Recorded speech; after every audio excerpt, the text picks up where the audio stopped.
Hello दोस्तों, नमस्कार। मैं हूं रवीन और स्वागत है आप सभी के आपके अपने ही परिवार रवीन की पाठशाला।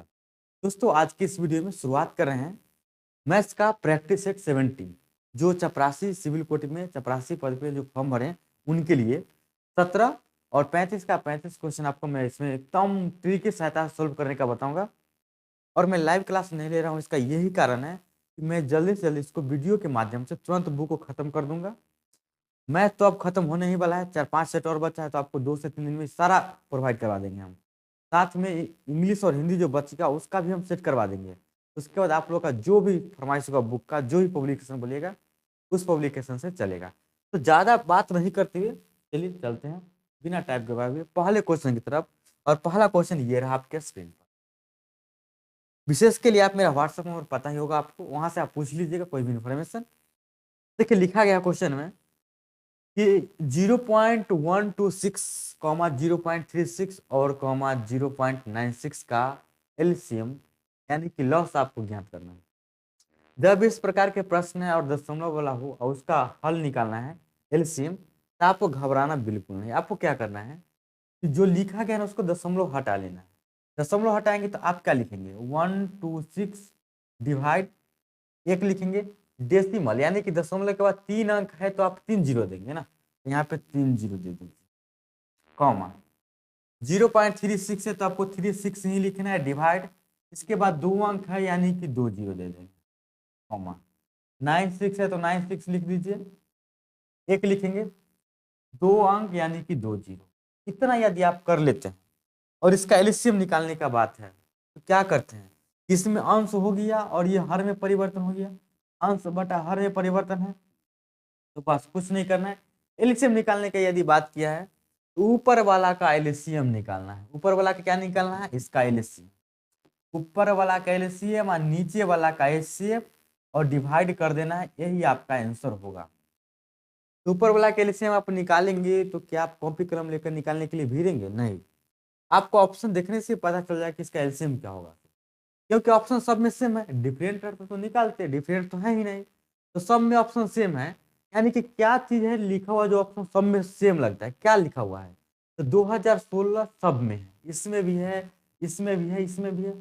बाद में जीरो का हम बाद में करेंगे, तो 2000 सब में है, इसका मतलब हम समझ जाएंगे कि इसका जो एलसीएम है 2016 है।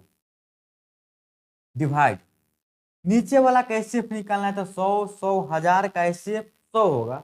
100 का मतलब कि 100 के टेबल में 100 आएगा, 100 के टेबल में 1000 भी आ जाएगा, यानी कि इसका एचसीएफ हो गया कितना, 100। इतना यदि आप कर लेते हैं तो इतना आपका थोड़ी एलसीएम कहलाएगा। एलसीएम तो आपको दशमलव में देना है, क्योंकि क्वेश्चन दशमलव में है।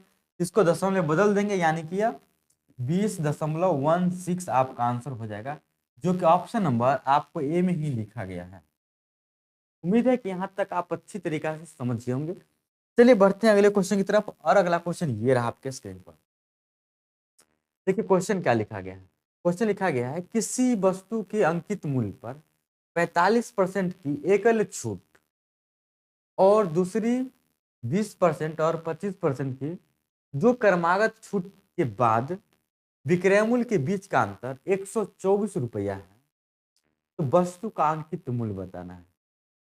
अब देखिए इस प्रकार के प्रश्न को आप बहुत तरीका से हल कर सकते हैं, लेकिन मैं आपको बताऊंगा कि कौन सा बेस्ट तरीका रहेगा। इससे पहले मैं जो सब आदमी बताए थे उसको हम बताए थे, उसका हम ट्रिक बताएंगे कि इसको आप ट्रिक से कैसे कर सकते हैं मन में। तो सबसे पहला काम तो आपको है कि मान लेना है कि इसका अंकित मूल्य कुछ होगा, और वह मानिए जिसका 45%, 25%, 20% आप आसानी से निकाल सकते हैं। तो बोले कि सर ज्यादा दिमाग नहीं लगाते हुए आप इसका एमआरपी एमपी, इसका मतलब अंकित मूल्य हुआ, क्या मान लेते हैं, 100x। 100x इसका अंकित मूल्य है। इसमें एकल छूट का मतलब है कि आपको सिर्फ एक छूट दिया जाएगा, 45% का एक छूट लीजिए। और नहीं, अगर आप डबल डिस्काउंट चाहते हैं, एक 20% का मिलेगा, एक 25% का मिलेगा। लेकिन ऐसा करने पर दोनों जगह अलग अलग विक्रय मूल्य हो जाएगा, और वह दोनों विक्रय मूल्य में अंतर कितना का, 124 का। तो सबसे पहले हम क्या करेंगे कि अगर एकल छूट यहाँ पे लेता है, यहाँ यदि यह 45% का छूट लेगा, तो यहाँ जो इसका सेलिंग प्राइस रहेगा वह कितना रहेगा, 100x में से 45% घटा देंगे, यानी कि 45x घटा देंगे, यानी कि यहाँ का सेलिंग प्राइस इसका 55x रहेगा। उसके बाद क्या करना है कि इसी अंकित मूल्य पर अब 20% का छूट देना है। तो 20% का छूट देंगे तो इसको 80x में बेचेंगे, लेकिन 80x में भी नहीं लीजिएगा तो फिर एक छूट आपको और मिलेगा, यानी कि 25% का और मिलेगा। इसका 25% आप फिर से माइनस करेंगे, इसमें फिर से 25% माइनस करेंगे, यानी कि इसका 1/4 यानी कि 20x माइनस करेंगे, तो अब इसका सेलिंग प्राइस जो होगा वह कितना होगा, तो बोलिए कि 60x होगा। पहला डिस्काउंट 20% देने के बाद 80 पर आएगा, फिर 25% का डिस्काउंट देंगे तो 60 पर आएगा। ये हुआ आपका बेसिक और नॉर्मल तरीका यहाँ तक सोचने का। देखिए, तो जब 45% का डिस्काउंट है तो इसका सेलिंग प्राइस 55x, लेकिन जब इसका दो डिस्काउंट है 20 और 25 का, तो सेलिंग प्राइस इसका 60x। ये दोनों में कितना का अंतर है, तो बोलिए कि यह दोनों में 5x का अंतर है, और 5x का मान आपको दिया गया है कितना, 124, यानी कि x का मान हो गया 124/5। पूछा क्या है, अंकित मूल्य बताइए। इसमें आप x का मान डाल दीजिए, क्योंकि आप इसको अंकित मूल्य माने 100x का, इसमें अंकित मूल्य डाल देंगे, यानी कि 124/5। यहाँ से आप काटेंगे, जब 20 मरतबे कर जाएगा, मल्टीप्लाई करेंगे तो 124 को 20 से गुना करेंगे 248 पर 1 0, यानी कि 2480। और 2480 किस ऑप्शन में, बोलेगा कि सी में, यानी कि ऑप्शन सी सही जवाब। ये हुआ आपका कौन सा तरीका, एकदम बेसिक तरीका, नॉर्मल जैसे हम सोचते हैं वैसे सोचेंगे। लेकिन आप ये भी सोचेंगे तो कोई दिक्कत नहीं, आप जल्दी बना पाएंगे यदि कैलकुलेशन कम लिखेंगे तब। यदि आप ऐसे नहीं बनाना चाहते हैं तो कोई दिक्कत नहीं, आपको हम डायरेक्ट ट्रिक से बताते हैं कि इसको एक बारे में सोच के आप कैसे बना सकते हैं। अब देखिए, इसको आप शॉर्ट ट्रिक से कैसे बना सकते हैं। शॉर्ट ट्रिक का मतलब है कि आप शॉर्ट सोचिएगा, आप अपना मन से मान लीजिएगा तुरंत कि 100x इसका MRP होगा, 45% का छूट देंगे, यानी कि आप डायरेक्ट 45 इसमें से घटा लेंगे तो 55x में आप बेचेंगे। यहाँ पे आपको दो छूट दे रहे हैं, 20 और 25 का, तो जो दो छूट के बराबर एक छूट कितना परसेंट का होगा, कैसे पता चलेगा, तो आपको दो छूट के बदला एक छूट निकालने के लिए क्या करते हैं कि 20 + 25 माइनस छूट देना है तो माइनस 20 × 25/100। यहाँ से आप करेंगे तो ये पाएंगे ना कि ये देगा आपको कितना, 25 का 4 25, ये 5 देगा आपको, यानी कि 20 और 25 45, 45 में से 5 घटाएंगे तो 40% का छूट होगा टोटल मिला के, यानी कि यहाँ पे 40% का छूट दीजिएगा तो कितना बचेगा, 60x में। आप इतना बार डायरेक्ट मन में करेंगे। देखिए, सेलिंग प्राइस ये भी है, सेलिंग प्राइस ये भी है, कितना का अंतर है, बोले कि 5x का, इसका मान कितना 124, यहाँ से आप x का मान निकालेंगे 124/5, और डायरेक्ट यहाँ पे x का मान डाल दीजिएगा, बन जाएगा। लेकिन ये तभी आप समझ पाएंगे जब आप इसको बेसिक तरीका से समझ गए होंगे तब। चलिए, उम्मीद है कि आप समझ गए होंगे। चलिए बढ़ते हैं अगले क्वेश्चन की तरफ, और अगला क्वेश्चन ये रहा आपके स्क्रीन पर। इसमें इसका मान ज्ञात करना है। उम्मीद है कि इसका मान आप खुद ज्ञात कर लेंगे, और बेसिक से या किसी भी तरीका से, तो ज्यादा तरीका लगाना नहीं है, ज्ञात कर लेंगे और आप हमें आंसर बता देंगे कि इसका कमेंट बॉक्स में कितना आंसर होगा से। इसको हम हल नहीं करते, इसको आप खुद कर लेंगे, ठीक है। उम्मीद है कि आप इतना कर लेंगे, ठीक ना, इतना तो आप कर ही सकते हैं। चलिए बढ़ते हैं अगले क्वेश्चन की तरफ, और अगला क्वेश्चन ये रहा आपके स्क्रीन। लिखा गया है कि पाइप ए और बी किसी टंकी को क्रमशः 15 घंटा और 12 घंटा में भर सकते हैं। अकेले पाइप सी भरी हुई टंकी को 10 घंटे में खाली कर सकता है। यदि तीनों पाइप एक साथ 2 घंटा 40 मिनट के लिए खोल दिया जाए तो टंकी का कितना भाग खाली रह जाएगा। यहाँ से आप तो समझते ही हैं कि क्या करना है। ए के बारे में इंफॉर्मेशन दिया गया है कि ये 15 घंटा में भर सकता है, बी के बारे में इंफॉर्मेशन है ये 12 घंटा में भर सकता है, और सी के बारे में इंफॉर्मेशन है ये जो है 10 घंटा में खाली कर सकता है। खाली करने का मतलब हुआ कि -10 घंटा आप लिखेंगे, -10 घंटा। टोटल काम आपको पता नहीं तो यहाँ से क्या करते हैं, पहले एलसीएम निकाल लेते हैं। तो 15 12 10 का एलसीएम हो जाता है 60, यानी कि यह 60 लीटर का एक डब्बा है जिसको भरना है, ऐसा मान के चलते हैं। सिर्फ यदि यह ए भरेगा 60 लीटर का डब्बा 15 घंटा में भरेगा, इसका मतलब हुआ कि 4 लीटर प्रति घंटा भरेगा। इसका एफिशिएंसी 4 हुआ, इसका एफिशिएंसी 5 हो जाएगा, और इसका एफिशिएंसी -6 हो जाएगा। क्यों, क्योंकि ये -6 लीटर खाली कर देगा। अब देखिए तीनों को एक साथ खोलते हैं, 2 घंटा 40 मिनट तक चल रहा है। तो टाइम कितना है, सबको हम 2 घंटा 40 मिनट है, इसको हम सबको घंटा में बदल लेंगे। तो समय की बात करें तो समय कितना हो जाएगा, 2 घंटा 40 मिनट, तो 2 घंटा प्लस 40 मिनट के बदला में हम 40/60 घंटा लिख सकते हैं। इसको जब आप काटिएगा तो 20×40 20×60, इस सब मिला के 2 पूर्णांक 2/3 यानी कि 3×6=2 8/3 घंटा चलेगा तीनों में लेकर। और यह 1 घंटा में कितना भरेगा, तो सोचिए जब तीनों रहेगा खुला हुआ, ये 4 और 5 9 भर देगा और ये 6 खाली कर देगा, यानी कि 1 घंटा में 3 लीटर भराया।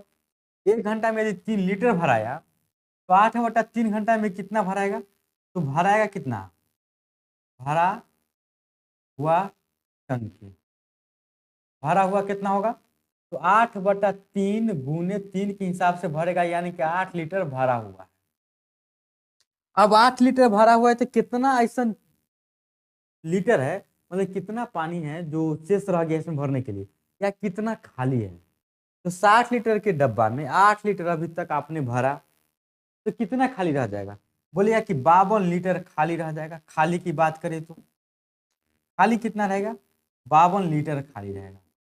और यह 52 लीटर किसमें खाली रहेगा, किससे, 60 लीटर में 52 लीटर खाली है, तो 60 को आप नीचे कर देंगे, काटेंगे तो यह 4 के पहाड़ा में 13 मरतबे, 4 के पहाड़ा में 15 मरतबे, यानी कि 13/15 भाग खाली रहेगा। और यह यहाँ पे कोई ऑप्शन में नहीं दिया गया है, यहाँ पे ऑप्शन कट गया है, तो आप घबराएंगे नहीं, आपके बुक में कहीं ना कहीं ऑप्शन होगा, ABC कहीं भी होगा, तो 13/15 जहां भी होगा वह सही होगा। उम्मीद है कि आप समझ गए होंगे। अब चलिए बढ़ते हैं अगले क्वेश्चन की तरफ, और अगला क्वेश्चन ये रहा आपके स्क्रीन पर। ये क्वेश्चन DI का है, इसको देख के आपको घबराना नहीं, ये बहुत बड़ा लिखा गया होगा, लेकिन इसका आंसर बहुत छोटा होगा। सिर्फ आपको इसको अध्ययन करना, एक बार पढ़ लेना है, और आपका दिमाग चुटकी में काम कर जाएगा कि इसको कैसे बनाना है। पहले पढ़िए इसको। लिखा गया है कि दिए गए ग्राफ का अध्ययन करें और नीचे दिए गए प्रश्न का उत्तर दे।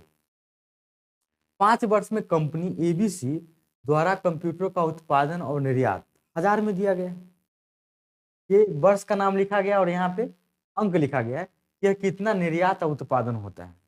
और ये ब्लैक जो यहाँ उत्पादन लिखा गया है, इसका मतलब है कि ब्लैक वाला उत्पादन है और थोड़ा कम है ब्लैक, वो वाला कौन सी है, निर्यात है। पढ़ेंगे तो यहाँ लिखा है कि 2014 से 18 के दौरान कंपनी द्वारा कंप्यूटरों का कुल निर्यात 2014, 15 और 18 के दौरान कंप्यूटरों के कुल उत्पादन से कितने % अधिक है। यहाँ पे आपको क्या करना है, शॉर्टकट चीज अपनाना है। यहाँ पे आपको निर्यात लिखना है, उत्पादन लिखना है। यहाँ पे आप लिखिए निर्यात और यहाँ पे लिखिए उत्पादन। ये सब काम आप शॉर्टकट में भी लिख सकते हैं। वो लिखते तो उत्पाद हो जाता, नहीं निर्यात लिख देते। निर्यात में क्या करना है कि 2014 से 18 तक देखना है। तो निर्यात का ये है ग्राफ, ये ग्राफ निर्यात का है। सबको आप ऐड करेंगे, सब में 200 200 200 200, तो सब में है 2×5=1000, यानी कि 1000 तो ऐसे ही हो गया 200 को लेकर। आगे जोड़ लीजिए 10 50 60 60 120 और 50 170, यानी कि 1000 में 170 जोड़िएगा तो 1170 आएगा। ये हो गया निर्यात। उत्पाद में क्या जो है 2014 15 18 का ही करना है, यानी कि 2014 15 और 18 सबको आपस में ऐड करेंगे तो 200 200 400 2 600 तो ऐसे ही हो गया। 70 और 80, 70 और 80 कितना हो जाएगा, 70 और 80 हो जाता है आपको 150। 150 में आप 50 जोड़ देंगे 200, यानी कि 600 और 200 800 हो गया। तो इसका उत्पाद हो गया 800। 800 से कितना अधिक है या कितना % अधिक है, यही बात पूछा गया है। तो कितना अधिक है, बोलिए कि सर 370 अधिक है। किससे अधिक है, बोलिए कि सर 80 से अधिक है। परसेंटेज बताना है तो 100 से। इतना करने के बाद आप कर लेंगे, 0 से 0 काट देंगे।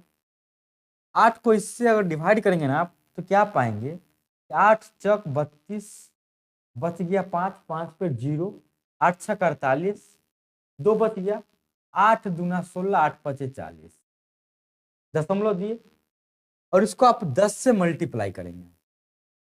तो 10 से मल्टीप्लाई करने के बाद भी यह इतना ही आएगा ना। अच्छा यहाँ पे 800 लिखना था ना आपको, 800 लिखना था क्योंकि 370 800 से अधिक है, ये 00 से 00 ऐसे कट जाता है।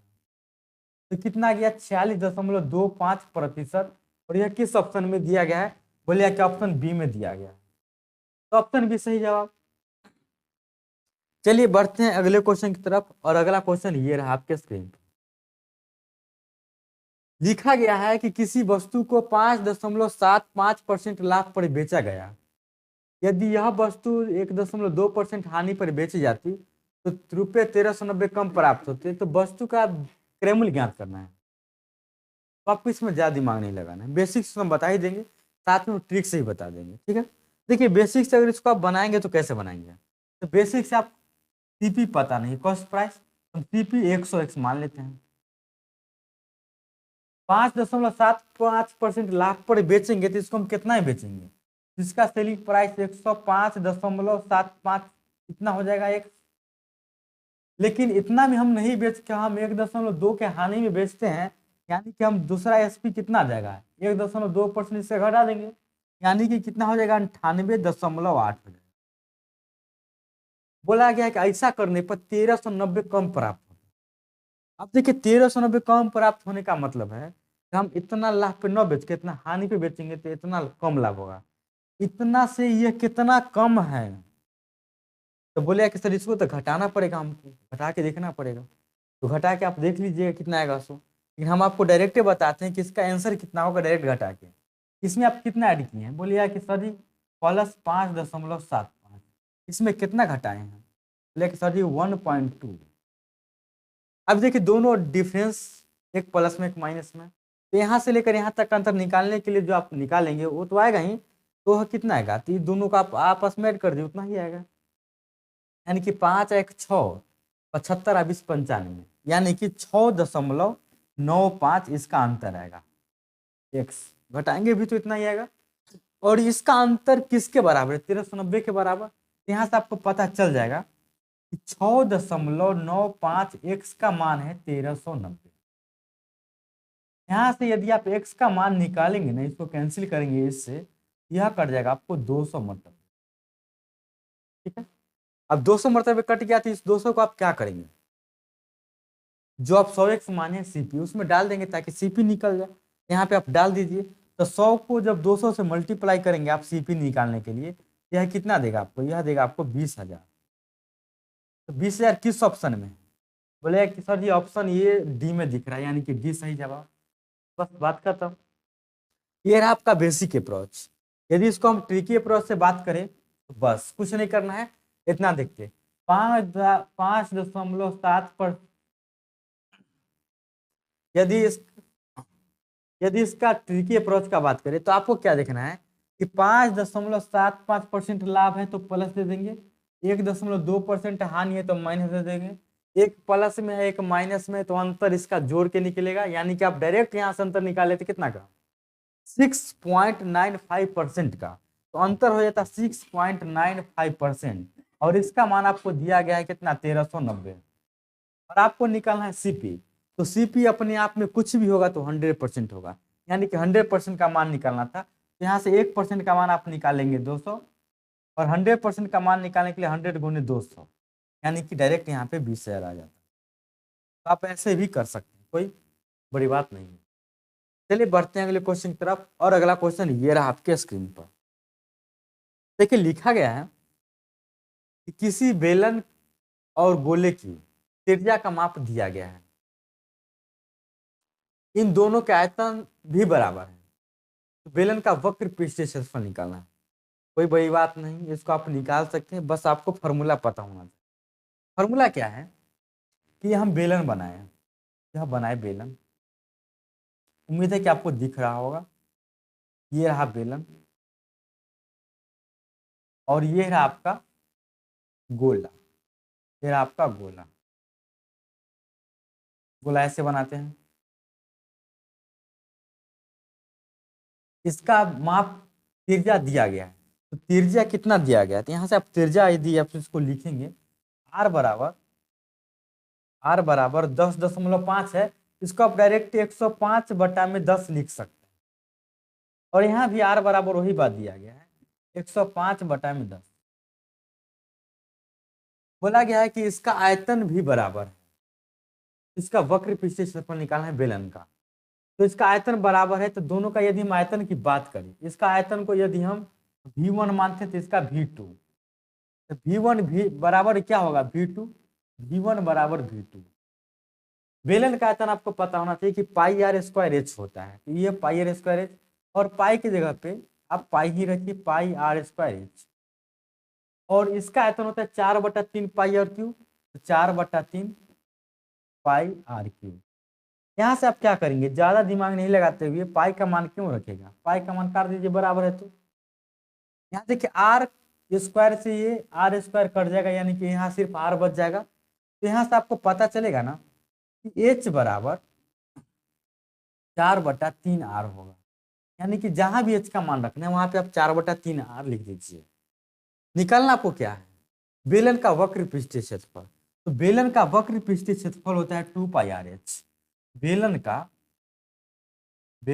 का वक्र पृष्ठीय क्षेत्रफल को हम शॉर्टकट में सी एस से बोलते हैं, कर्व सरफेस एरिया। इसका फॉर्मूला होता है 2 पाई आर एच।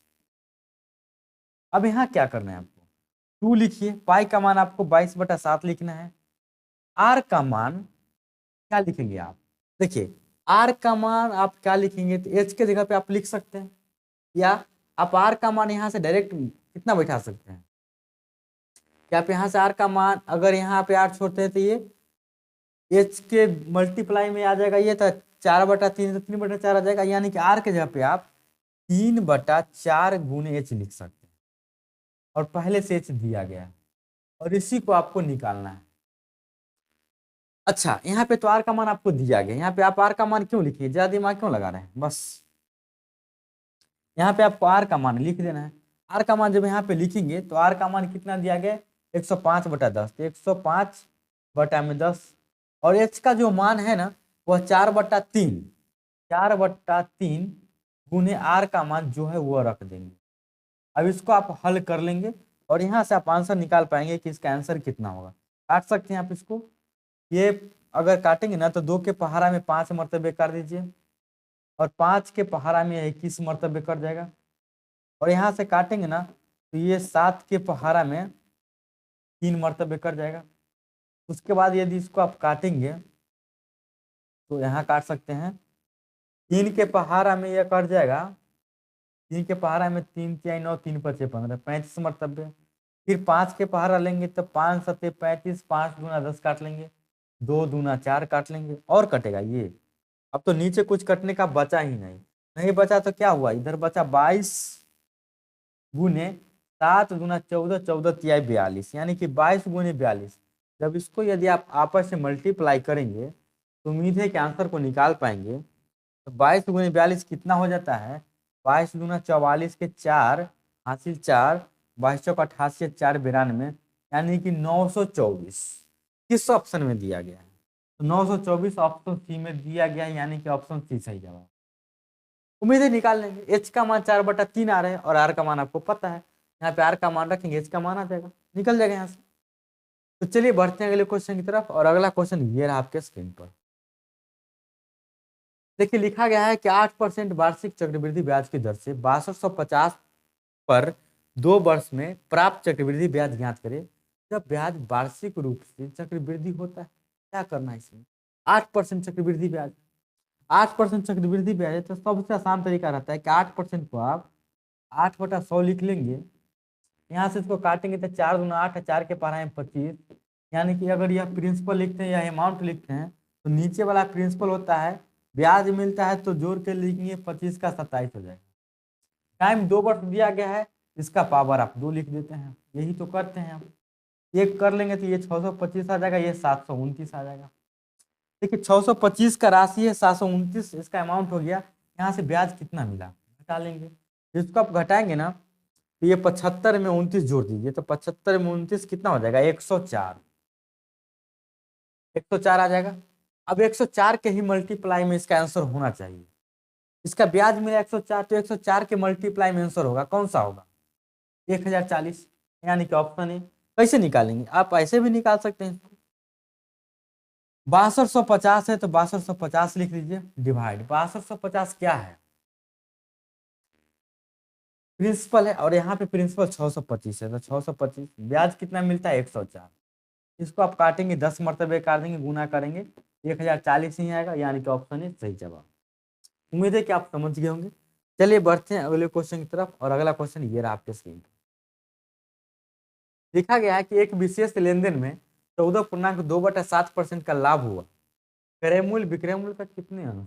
बस क्या करना है इसमें? 14.2/7%, 64 98 या 2, 100/7% मतलब 1/100, यानी कि कुल मिला के 1/7 कहलाएगा। 1/7 का मतलब सीपी और एसपी आप लिखेंगे, 7 का समान आप 8 में बेचिए, बस डायरेक्ट इतना कर दिए। पूछता है क्रय मूल्य जो है ना, विक्रय मूल्य का कितना अंश है, यानी कि विक्रय मूल्य का कैमा भाग हम निकालेंगे तो 7 आ जाएगा। तो विक्रय मूल्य का कैमा भाग निकालिएगा, सोचने वाली बात है। नीचे 8 लिखेंगे, ऊपर 7 लिखेंगे, तो विक्रय मूल्य का 7/8वां भाग निकालिएगा तो 8 से 8 कट जाएगा, तब ना 7 बचेगा, तब नहीं सीपी होगा। तो विक्रय मूल्य का कैमा भाग हुआ, तो बोलेगा कि 7/8 भाग। किस ऑप्शन में? Option D. बस इतना ही करना था। उम्मीद है कि आप यहाँ तक समझ गए।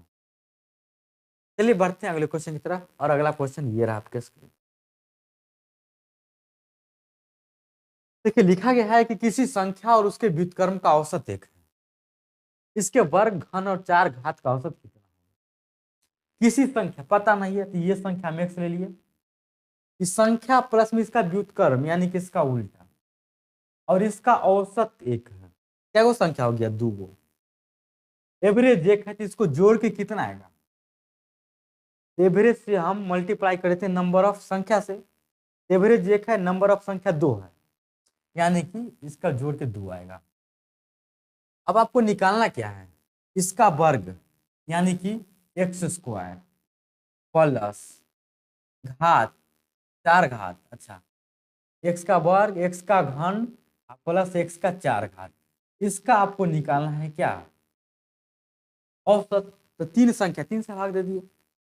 अब देखिए यहाँ पे आप क्या कर सकते हैं, x + 1/x = 2 है, सबको पता है कि सर जी अगर यहाँ पे हम x के बराबर 1 डाल देंगे ना, यह 2 दे देगा आराम से, यानी कि x बराबर 1 यहाँ सेटिस्फाइड करता है।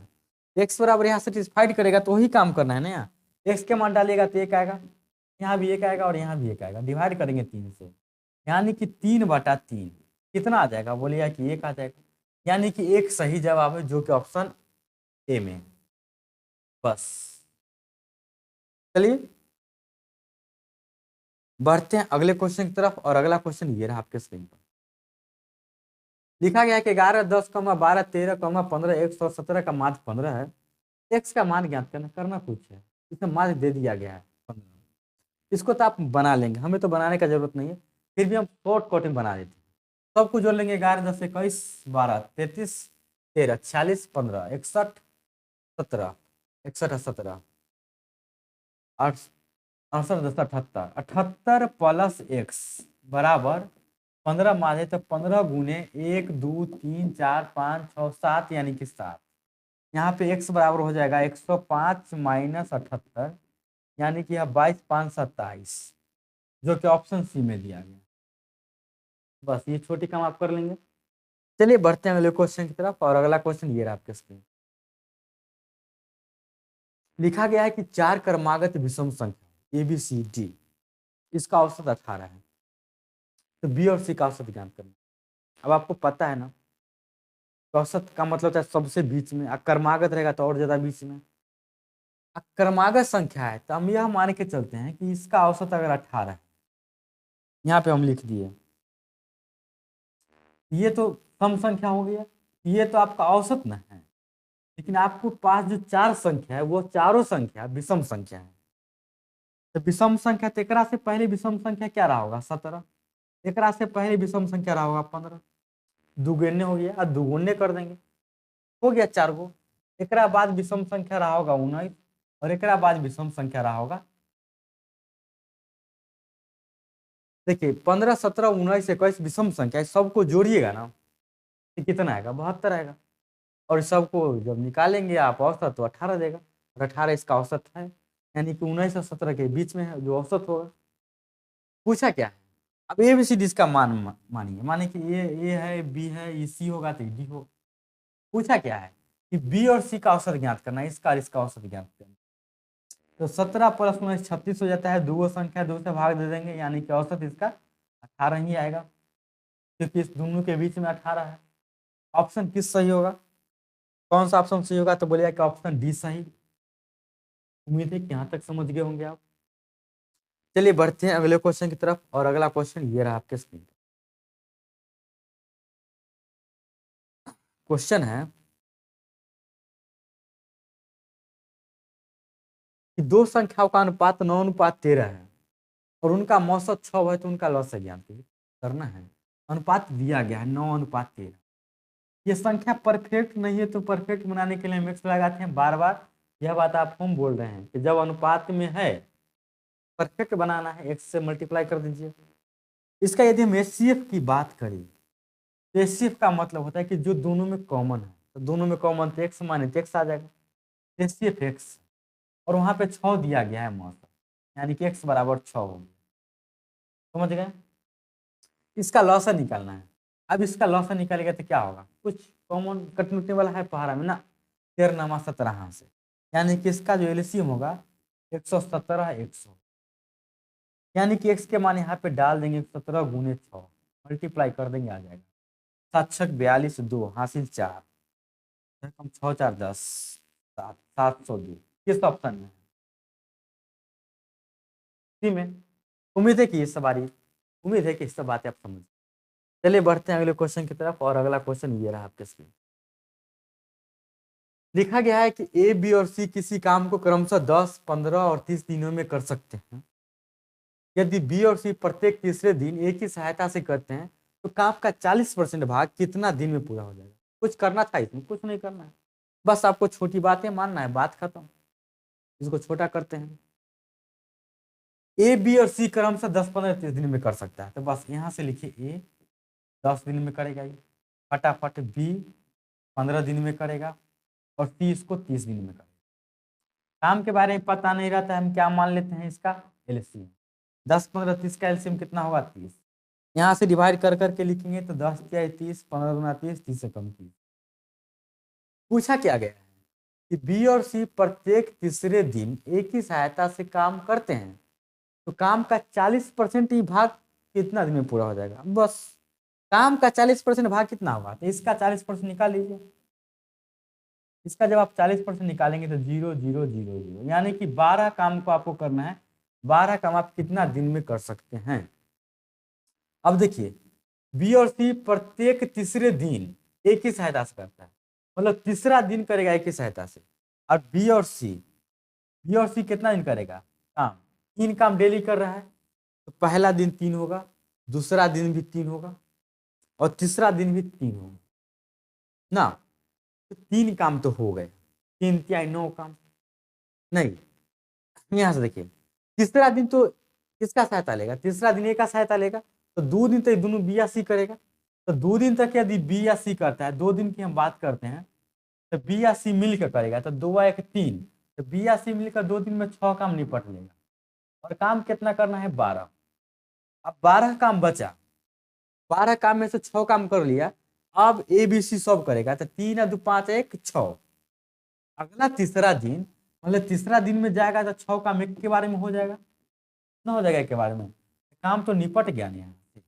तो टाइम कितना दिन लगा, 2 दिन अब प्लस में तीसरा दिन, यानी कि कुल मिलाकर 3 दिन लगा, और 3 दिन में काम समाप्त, यानी कि ऑप्शन डी। उम्मीद है कि आप समझ गए होंगे कैसे। 2 दिन तक अकेला काम करेगा ए प्लस बी, ए प्लस बी 3 के हिसाब से करेगा, 2 दिन किया 6 काम निपट गया। अब 6 काम बचल है।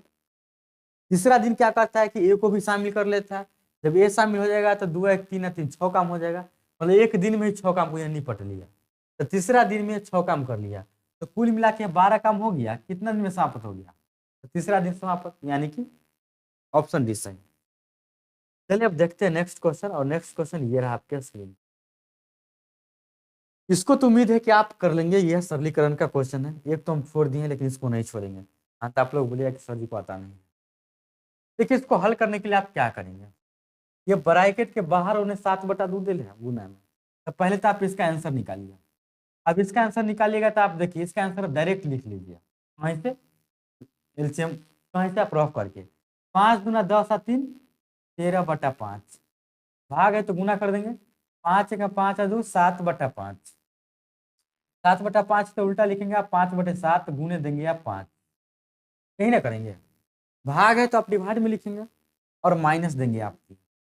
इतना को यदि आप हल करेंगे ना तो क्या पाएंगे कि 5 से 5 कैंसिल हो गया, 13×5 = 65, बट्टा में 7 -3 डिवाइड 1, 7 एकम 7, 65 - 21, यानी कि 4 6 2 में 4 44/7, मतलब कुल मिला के 44/7 आ गया इसका मान।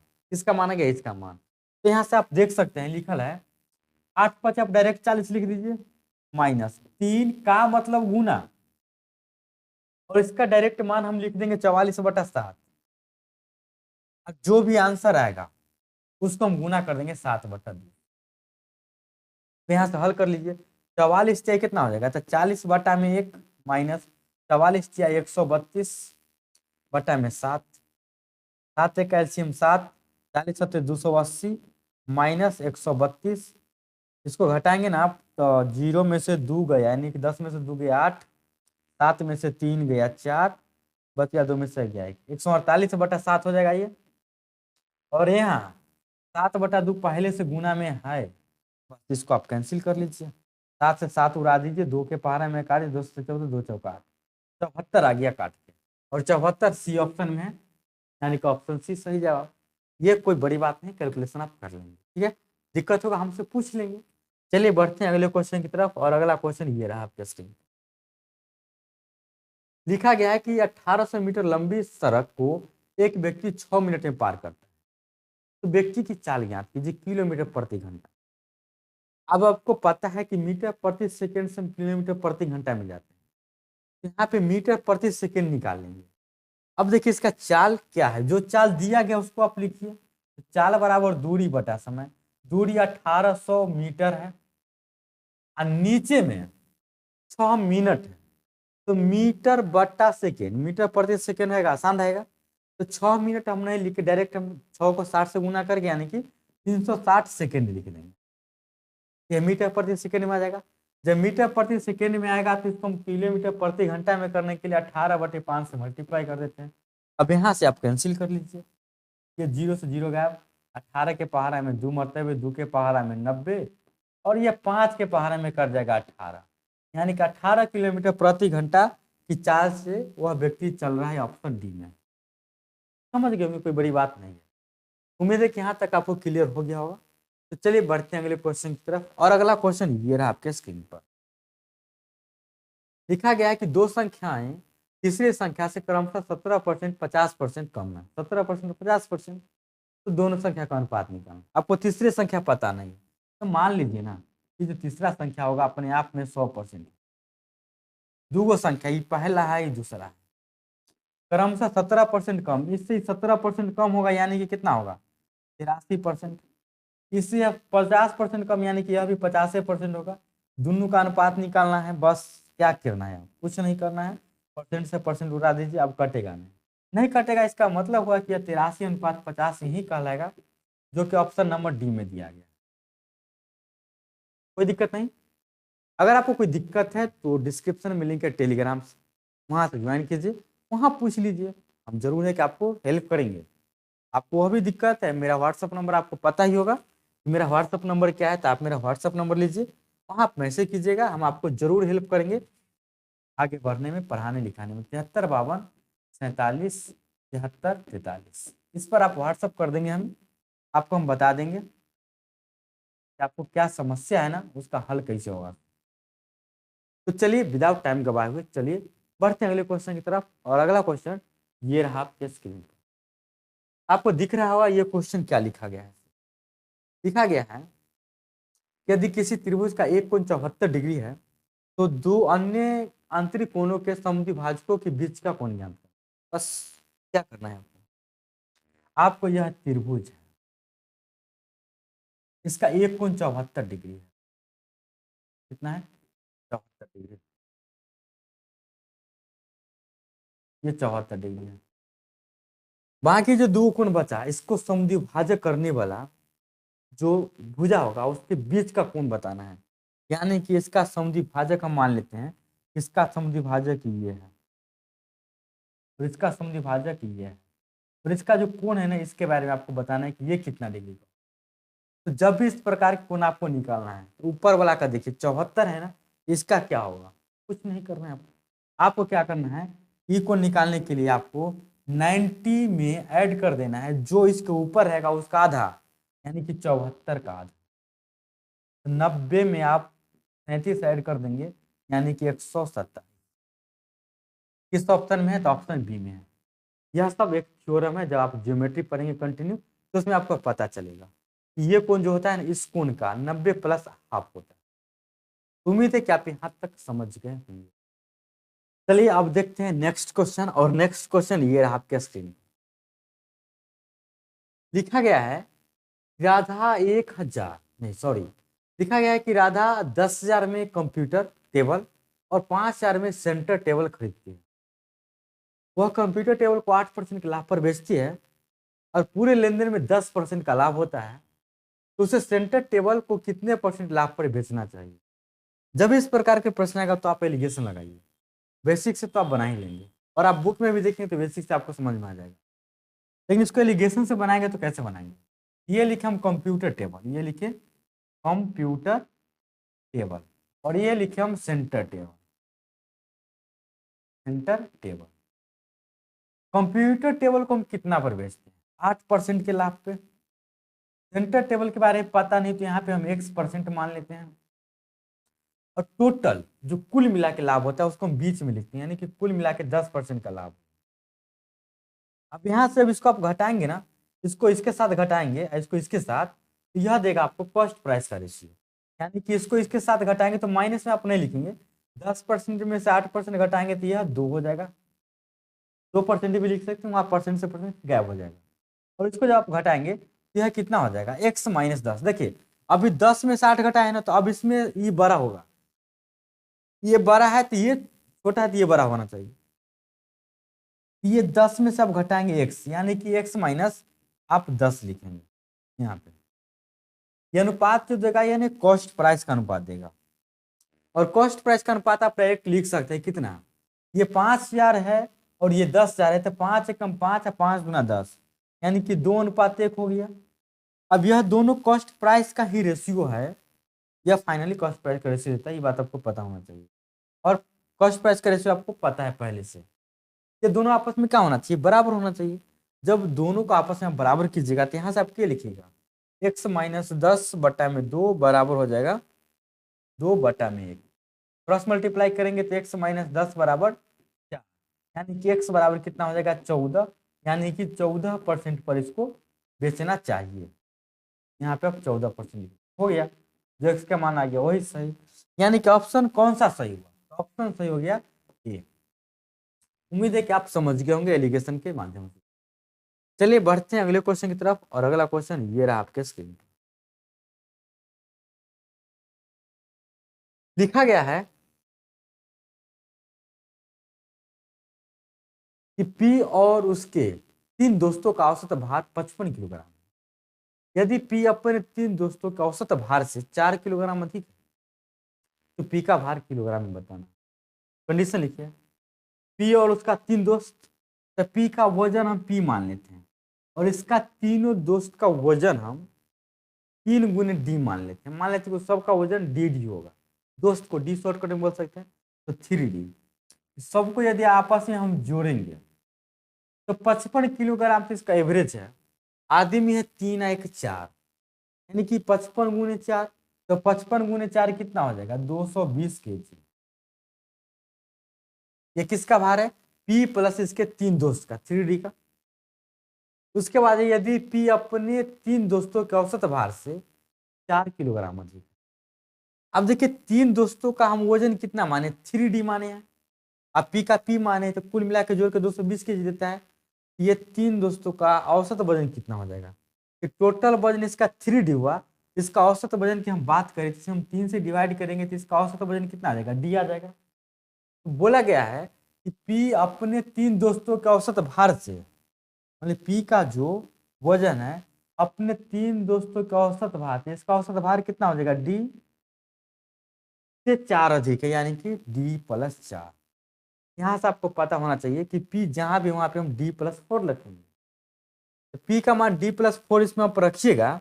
आप खुद सोचिए कि यहाँ पे पी की जगह पे क्या रखेंगे आप, D+4, और यहाँ से आपके पास 3D पहले से है और एक कुल मिलाकर 220 kg। यहाँ से यदि आप देखेंगे तो 3D और 4D, और 4D बराबर हो जाएगा 216, यानी कि यहाँ से D बराबर 4×5=20, 4×5=20, 4×4=16, 54 kg आ गया। यानी कि इसका एक दोस्त का मान है 54 kg का। लेकिन पी का भार क्या है, तो पी का जो भार है D+4, यानी डी का जो भी वजन होगा उसका दोस्त का एवरेज में उससे 3-4 अधिक, यानी कि इसका वजन 54+4 यानी कि 58 kg इसका वजन हो जाएगा। यानी कि किस ऑप्शन सही होगा, तो ऑप्शन नंबर सी सही होगा। हमें लगता है कि आप कम समझेंगे, लेकिन टेंशन नहीं लेना है। जो भी आदमी कम समझे होंगे व्हाट्सएप नंबर पे संपर्क कर लेंगे, अच्छी तरीके से हम क्लियर करवा देंगे, ठीक है। चलिए बढ़ते हैं अगले क्वेश्चन की तरफ, और अगला क्वेश्चन ये रहा आपके स्क्रीन पर। लिखा गया है कि ए और बी की मासिक आय का अनुपात 11:13 है। देखिए यहाँ पे लिखते हुए चलते हैं इन्फॉर्मेशन को, ए और बी लिखते हैं। यहाँ पे इसका आय का अगर हम बात करें 11:13 दिया गया है, और इसके खर्च व्यय इसका अनुपात की बात करें तो 9:11 देना है।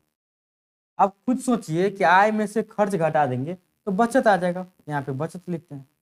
11 कमाता है, 9 खर्च करेगा, 2 बचाएगा। 13 कमाएगा, 11 खर्च करेगा, 2 बचाएगा। दोनों सेम सेम बचा रहा है, 2-2। लेकिन यहाँ क्वेश्चन में बोला गया है कि वे दोनों प्रति माह 4,000 बचाता है, यानी कि दोनों मिला के रियल में 4,000 बचाता है। लेकिन यहाँ पे औसत में देखा जाए, औसत में अनुपात में 2-2 बचाता है।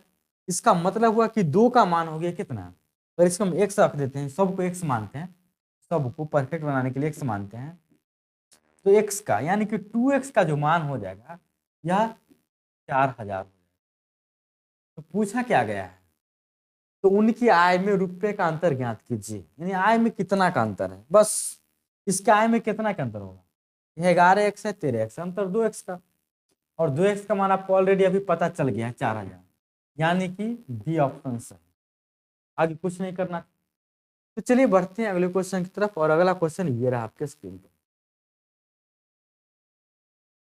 देखिए लिखा गया कि x+y+3 = 0, तो x³ + y³ -9xy+9 का मान ज्ञात करना है। जब इस प्रकार के प्रश्न आए तो ये अलजेब्रा का प्रश्न होता है। अलजेब्रा का मैक्सिमम प्रश्न है ना, आप वैल्यू इनपुट करके बना सकते हैं मान रख के, जिसमें वो मान सेटिस्फाइड कर जाए। x+y+3 = 0 है, यहाँ पे आप x का कोई मान रख सकते हैं जो मन करे। हम -2 रख लेते हैं, y का मान -1 रख लेते हैं, +3 = 0 हो जाएगा। बोलिए कि हाँ 0 हो जाएगा। ये इसका मतलब हुआ कि x का मान -2 हुआ, y का मान -1। क्या समझे, आपको समझे कि x का मान -2 हुआ और y का जो मान हुआ वह y का मान -1 उसमें डाल देंगे। जब इस इक्वेशन में आप डालेंगे x³ में, इसमें 1 -1 हो जाएगा। क्या हो जाएगा, -1। यहाँ पे आप डायरेक्ट लिख सकते हैं -1। देखिए अच्छा सॉरी, x का क्यूब है तो x का क्यूब यानी कि -2 का क्यूब, तो -2 का क्यूब कितना हो जाएगा, -8 हो जाएगा। प्लस प्लस तो फिर माइनस में हो जाएगा, y का मान -1 है तो -1 माइनस 9 × x × y, तो इसको आपस में मल्टीप्लाई करेंगे तो +2 देगा, और 9 से मल्टीप्लाई करते तो 18 आ जाता प्लस में, लेकिन यहाँ पे माइनस लगा हुआ है तो -18 हो जाएगा, +9। सबको यदि आप ऐड करेंगे तो 18 8 26 1 27, -27 + 9 = -18, यानी कि ऑप्शन डी से। इतना काम तो आप कर ही लेंगे, ठीक है। चलिए अब देखते हैं अगला क्वेश्चन, और अगला क्वेश्चन ये रहा आपके स्क्रीन पर। ये क्वेश्चन आपके स्क्रीन पर लिखा गया है कि पी और क्यू के लाभ का अनुपात 5:8 है। यदि उनका निवेश समय अवधि यानी कि समय का अनुपात दिया गया 3:5, तो आपको निवेश का अनुपात बताना है। यह पार्टनरशिप का क्वेश्चन है, और जब भी पार्टनरशिप का क्वेश्चन है तो आपको लिखने का तरीका ये होना चाहिए। पहले आप लिखेंगे क्या, निवेश। पहले आप निवेश का अनुपात लिख लेंगे। निवेश का अनुपात आपको पता नहीं तो यहाँ पे खाली स्थान। उसके बाद निवेश के बाद आपको समय लिखना है, और समय का अनुपात दिया गया है 3:5। और आपको पता होना चाहिए लाभ का जो अनुपात होता है ना, लाभ का अनुपात वो निवेश गुने समय के बराबर होता है। यहाँ पे निवेश गुने समय के बराबर लाभ का अनुपात होगा, यानी कि यह 5 और 8 दिया गया है। अब आपको ये पता नहीं है, देखिए यहाँ पे निवेश कुछ भी होगा तो सपोज कि इसका निवेश x होगा, इसका निवेश y होगा, ये हम मान के चलते हैं। तो इसका जो लाभ होगा यह x गुने 3 बराबर 5 आना चाहिए। यहाँ से देखिए x गुने 3 बराबर क्या होना चाहिए था, 5। यानी कि x बराबर कितना हो जाएगा, 5/3। यानी कि आप यहाँ x के जगह पे क्या लिख सकते हैं, 5/3। यहाँ तक तो आपको कोई दिक्कत नहीं होना चाहिए। इसी प्रकार से देखिए यह 5 नीचे वाला ऊपर और ये वाला बटा में गया।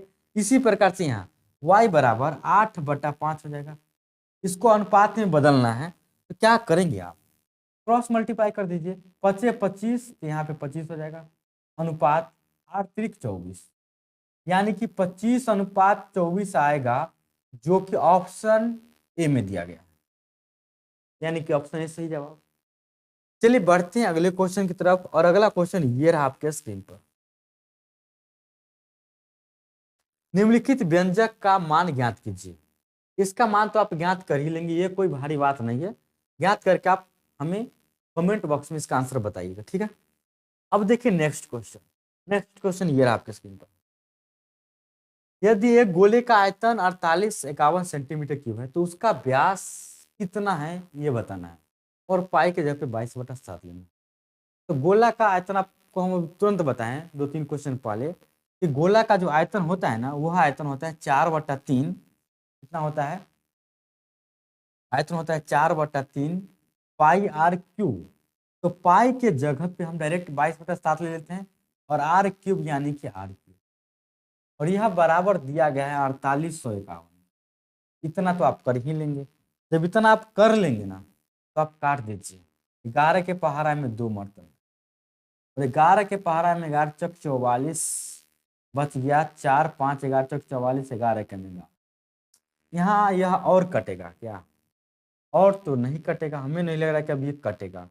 जब यह नहीं कटेगा ना, यहाँ से आर क्यूब का जो मान हो जाएगा वो हो जाएगा 441, और ये गुना में 3×7 जो यहाँ बनेगा ये भी आ जाएगा, यानी कि 21।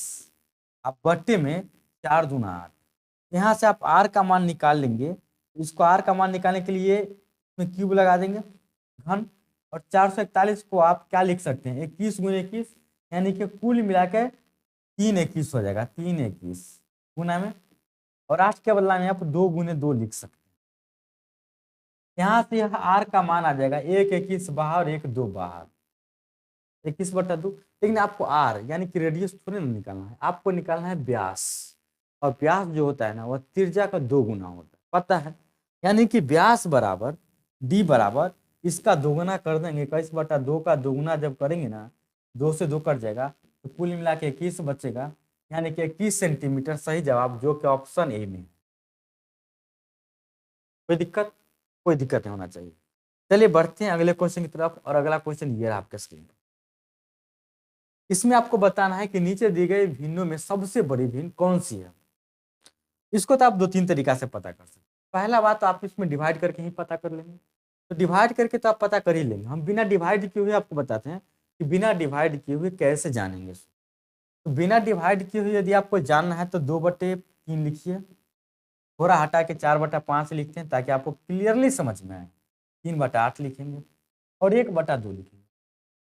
यहाँ से आपको क्या चेक करना है कि दोनों के बीच का अंतर, 3 और 2 के अंतर 1, 4 5 के अंतर 1, 3 8 के अंतर 5, 1 2 के अंतर 1। सबके बीच का अंतर, अंश और हर का अंतर 1 नहीं है ना, हमको 1 बनाना है। ये 1 1 5 का एलसीएम लेंगे तो कहिए 5, यानी कि सबको हम 5 बनाएंगे। इसको 5 बनाएंगे तो 5 से मल्टीप्लाई, इसको भी 5 से मल्टीप्लाई, ये तो 5 है ही, इसको 5 से मल्टीप्लाई। अब यहाँ से क्या कि 5 से मल्टीप्लाई करने पे काम हो गया? नहीं, अभी भी यह काम इसमें बचा हुआ है। ये सब काम आपको मन में ही करना है, ठीक है? ये सब काम आपको मन में ही करना है। जब इसको 5 से मल्टीप्लाई किए, इसका मतलब हुआ कि 5 से ऊपर नीचे मल्टीप्लाई करना है। 5 दूना 10 बट्टा में 5 तिहाई 15, ऊपर नीचे 5 चौका 20 बट्टा 25, 5 तिहाई 15 बट्टा 40। और इसमें तो आप, इसका तो अंतर 5 है ही ना। इसमें हम 5 से मल्टीप्लाई तो किए नहीं, ये तो अंतर ऑलरेडी इसमें 5 का है, तो 3/8। इसमें करेंगे तो 5 से कम 5, 5 दूना 10। ऐसे मल्टीप्लाई करने से कुछ बिगड़ने वाला नहीं है। अब अंश और हर को जोड़ के देखेंगे तो 10 और 15 यहाँ पे जोड़ के आएगा 25, ये आ जाएगा 45, ये आ जाएगा 11, ये आ जाएगा 15। बोला क्या गया है कि कौन सी संख्या सबसे बड़ी भिन्न है? तो जिसको सबसे ज्यादा जोड़ के नीचा में आएगा सबसे बड़ा, जिसको जोड़ के छोटा यानी कि सबसे छोटा, सबसे बड़ा तो ही आ रहा है जोड़ के। यह किसके बदला लिखे हैं? 4/5 के बदला, यानी कि 4/5 सही जवाब। ठीक है, चलिए बढ़ते हैं अगले क्वेश्चन की तरफ। और अगला क्वेश्चन ये रहा आपके स्क्रीन पर। लिखा गया है कि वह छोटी से छोटी घन संख्या ज्ञात कीजिए जो 72, 108 और 300 से विभाज्य होना चाहिए। छोटी से छोटी घन संख्या के बारे में बताना है। तो सबसे पहला काम है आपको ऑप्शन चेक कर लीजिए, कौन कौन संख्या है जो छोटी से छोटी घन है यानी कि पूर्ण घन है। तो 216 पर डबल जीरो, 21,600 किसी का घन नहीं है, ठीक है। अगर हम 36 का बात करें ना, ये 6 का घन होगा, 216 तो 6 का घन होगा, लेकिन यहाँ पे डबल जीरो है। घन होता तो ट्रिपल जीरो आना चाहिए था, यानी कि यह किसी का घन नहीं, तो ये तो हो नहीं सकता है। ये ट्रिपल जीरो तो ये घन है, ये डबल जीरो कभी भी घन नहीं होगा। और ये घन होता है किसका? 15 का। तो आपको 72 से भी तो डिवाइड होना चाहिए ना। तो क्या आप 33, 75 में 72 से डिवाइड करेंगे तो कभी भी नहीं लगेगा, क्योंकि अंतिम में 5 है तो 0 और 5 वाला से ही लगेगा। यानी कि आप डायरेक्ट कह सकते हैं कि 27,000 जो है ना घन, पूर्ण घन है, और वह 72, 108, 300 से विभाजित है। भाग करेंगे लग जाएगा। उम्मीद है कि आप समझ गए होंगे, करके आप देख लेंगे। अब चलिए देखते हैं अगला प्रश्न। और अगला प्रश्न ये रहा आपके स्क्रीन पर। अगला प्रश्न ये रहा आपके स्क्रीन पर। लिखा गया है कि एक्स और वाई का औसत मासिक आय 5,050 है, वाई और जेड का औसत मासिक आय 6250 है, और एक्स जेड का मासिक औसत आय 5200 है। तो इसमें एक्स का मासिक आय बताना है, एकदम परफेक्ट एक्स का ही बताना है। तो क्या करेंगे, जब इस प्रकार के प्रश्न होगा ना, तो आपको क्या दिमाग लगाना है कि एक्स और वाई का मासिक आय 50-50 है, तो एक्स और वाई की मासिक आय औसत में है, तो इसको हम कुल जोड़ेंगे तो इसका दुगना करेंगे, क्योंकि 2 आदमी है। यानी कि आप यहां से लिखेंगे एक्स प्लस वाई, 5,050 का दुगना करेंगे तो 10,100। उसी प्रकार से y प्लस जेड लिखेंगे तो 6250 से दुगना करेंगे तो ये आ जाएगा 12,500। और उसी प्रकार से आप x प्लस जेड निकालेंगे ना, ये आ जाएगा 5200, यानी कि 10,400। अब देखिए इधर वाला को जब जोड़ेंगे आप, डबल x मिलेगा, डबल y, डबल जेड, सब डबल होगा। तो इसमें से आप 2 कॉमन ले लेंगे, 2 कॉमन लेने के बाद x plus Y plus Z बचेगा। इधर वाला को जब ऐड करेंगे तो यह 10 और 10, 20 और 12, 32 और 1, 33,000 देगा। और इधर 2 मल्टीप्लाई में उधर जाकर डिवाइड में, तो 33,000 को 2 से डिवाइड करेंगे तो 16,500 देगा। अब यहाँ से आपको x का मान यदि आपको निकालना है, क्योंकि x का ही मान बोला है, तो y प्लस जेड का मान आपको देना पड़ेगा।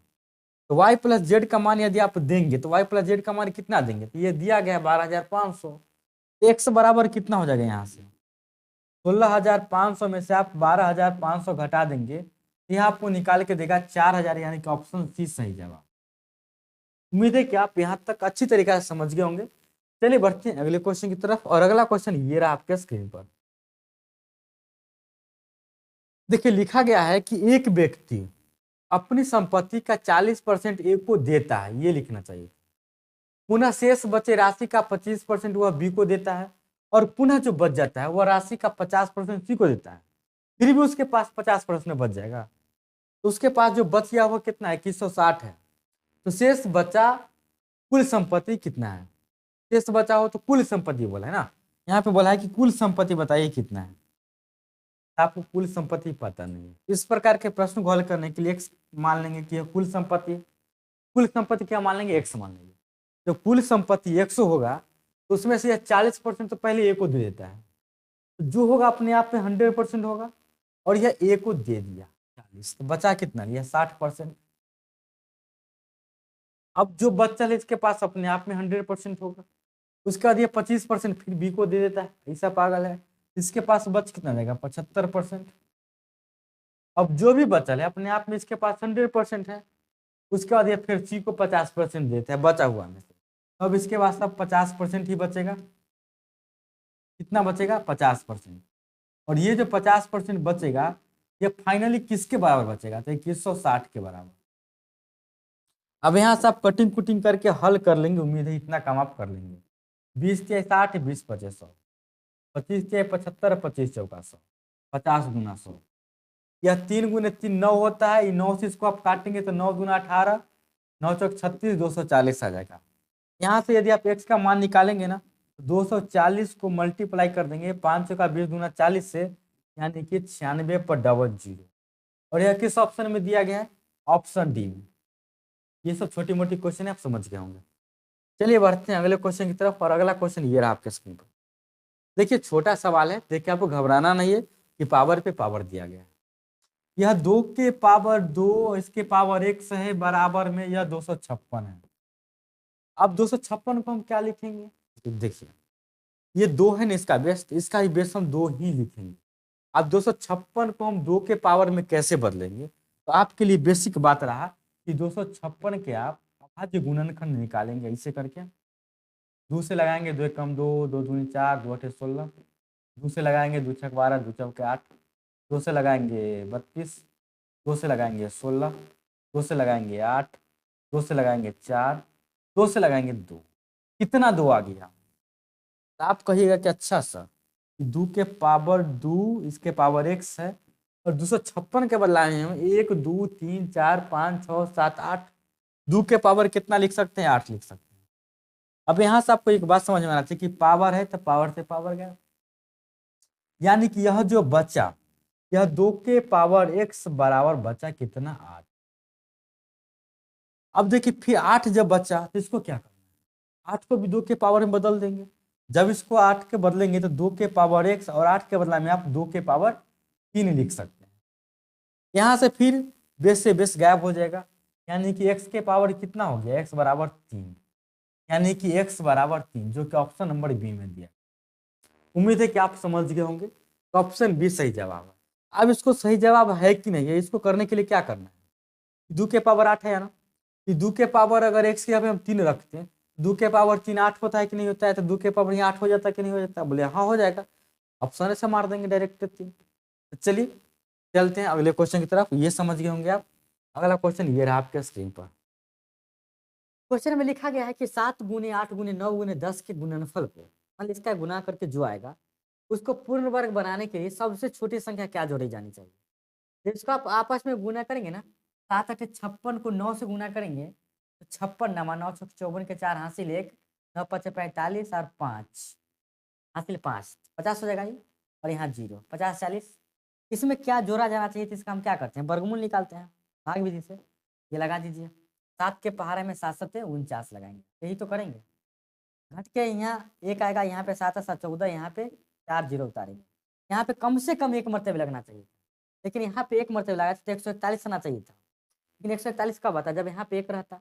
1 कब आएगा? जब 1 जोड़ेंगे, यानी कि मिनिमम इसमें 1 जोड़ना चाहिए, यानी कि ऑप्शन बी सही जवाब।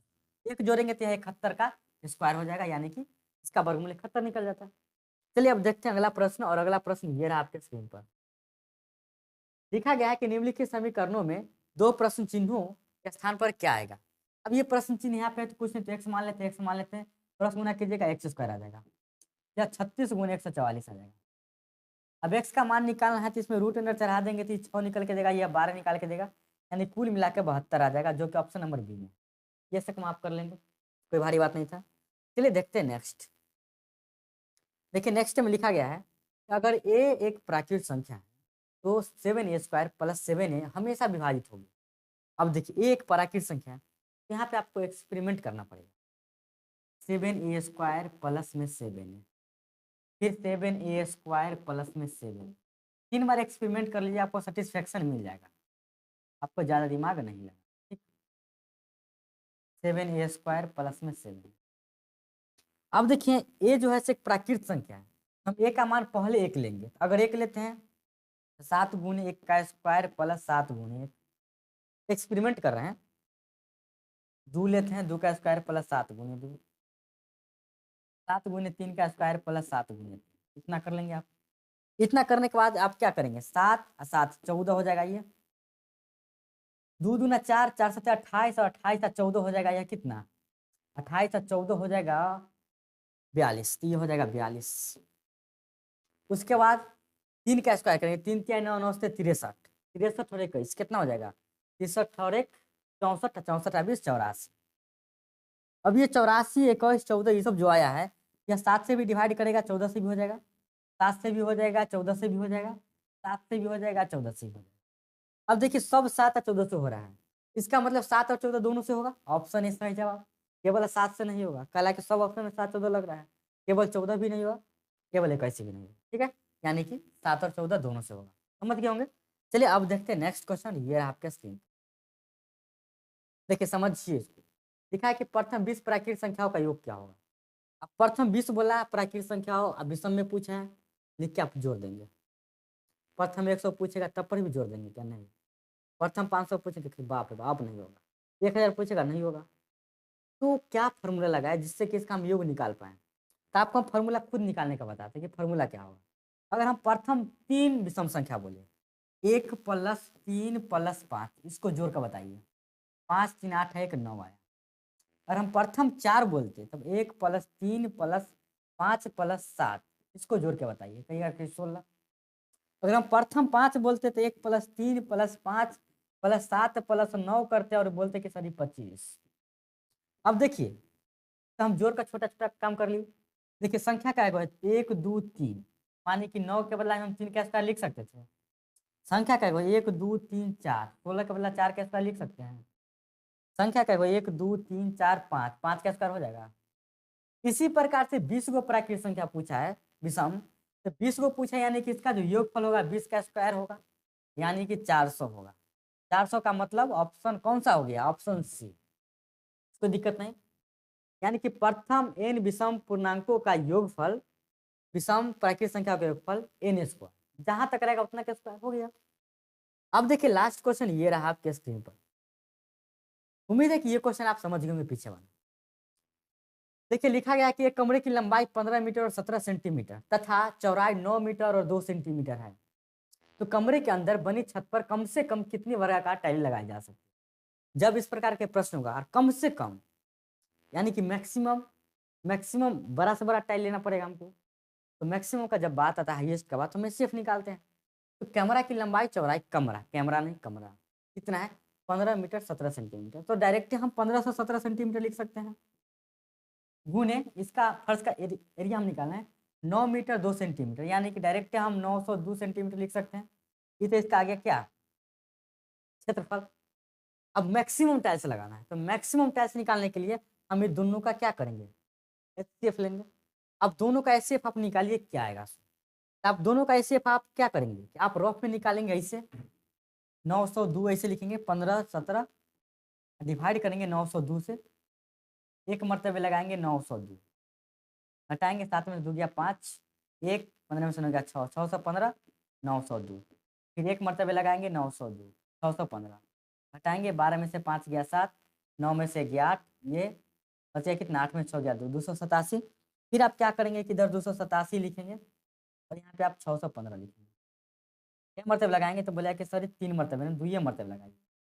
7 दूना 14, 7 दूना 14, 8 दूना 16, 1 17 के साथ हासिल 1 दूना 4 1 5, 574 घटाएंगे, 5 में 4 गया 1, तो हो जाएगा 11 में 7 गया 6, 11 में से 7 गया 4, 11 में से 7 गया कितना, 11 में से 7 गया 4, यानी कि 1 यहाँ पे 4 और ये कैंसिल 41 और यहाँ पे 287 आएगा।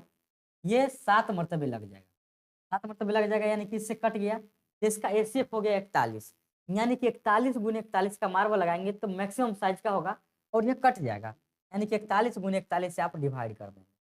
जब इससे यदि आप इसको डिवाइड करेंगे तो यहाँ कै मरतबे कटेगा, इसको काटेंगे ना और आपस में गुना करेंगे तो यह 814 आ जाएगा। कितना आ जाएगा? 814। उम्मीद है कि आप यहाँ तक समझ गए होंगे। यदि आप नहीं समझें तो डिस्क्रिप्शन में लिंक है टेलीग्राम का, वहाँ से ज्वाइन कीजिए टेलीग्राम। विशेष के लिए आपका व्हाट्सअप नंबर हम दे ही दिए हैं आपके लिए, वहाँ से भी संपर्क कर लीजिए। और पूछताछ के लिए जो करना है आप करिए, कोई दिक्कत नहीं, हम आपके लिए ही बैठे हुए हैं दिन रात आपकी सेवा में। तो उम्मीद है कि आपको सारी बातें समझ में आए होंगे। तो दोस्तों आज के लिए इस वीडियो में इतना ही, फिर मिलते हैं आपसे नेक्स्ट वीडियो में। और जल्द ही हम इस बुक को खत्म करेंगे, पहले मैथ्स का सेट, बस 2 से 3 दिन के अंदर। उसके बाद इंग्लिश और हिंदी दाना दन खत्म करके अगला पब्लिकेशन का नाम बता दीजिएगा, यूनिक चलाएं, चक्षु चलाएं, क्या चलाएं, उसको हम चला देंगे।